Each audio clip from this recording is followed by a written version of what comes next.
फक्त पेट्रोल भरण्यासाठी रॉन्ग साइडने वाहन चालवणं योग्य आहे का?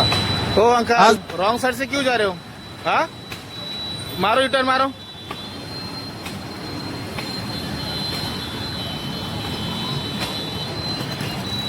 रॉन्ग साइड से जा। मी उल्हासनगर 4 मध्ये जे पाहिलं ते पाहून एक मोठा प्रश्न निर्माण होतो. नियम फक्त पाट्यावरच आहेत का? नमस्कार, मी गोपीचंद मिसाळ आणि मी सध्या उभा आहे उल्हासनगर 4 विनस पेट्रोल पंपाजवळ. तुम्ही पाहू शकता जीर्ण झालेलं झाड तोडण्याचं काम सुरू आहे.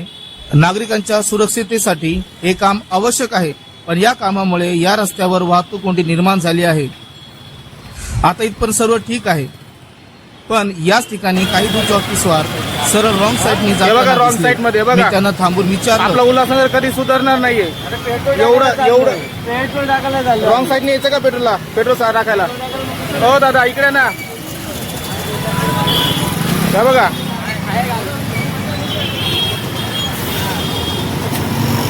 रॉंग साईडने का जाता? त्यावर उत्तर आलं, पेट्रोल भरायला जात आहे. माझा पुढचा प्रश्न होता, पेट्रोल भरण्यासाठी वाहतुकीचे नियम मोडणं योग्य आहे का?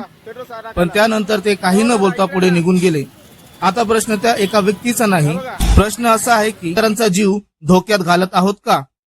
इथे कर्मचारी काम करत आहेत, अग्निशमन दलाची गाडी उभी आहे, वाहने ये जा करत आहेत. अशा वेळी रॉंग साईडनी आलेल्या एका वाहनामुळे मोठा अपघात होऊ शकतो. म्हणून प्रशासनालाही प्रश्न आहे. झाड तोडण्याचं काम सुरू असताना वाहतूक सुरळीत राहावी यासाठी पुरेशी व्यवस्था करण्यात आली होती का? आणि जे नागरिक नियम मोडत आहेत त्यांच्यावर कारवाई होणार का?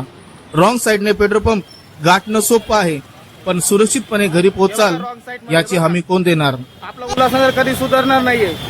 एवढं पेट्रोल टाकायला झालं. रॉंग साईडने यायचं का पेट्रोलला? पेट्रोल टाकायला. हो दादा, इकडे ना. काय बघा,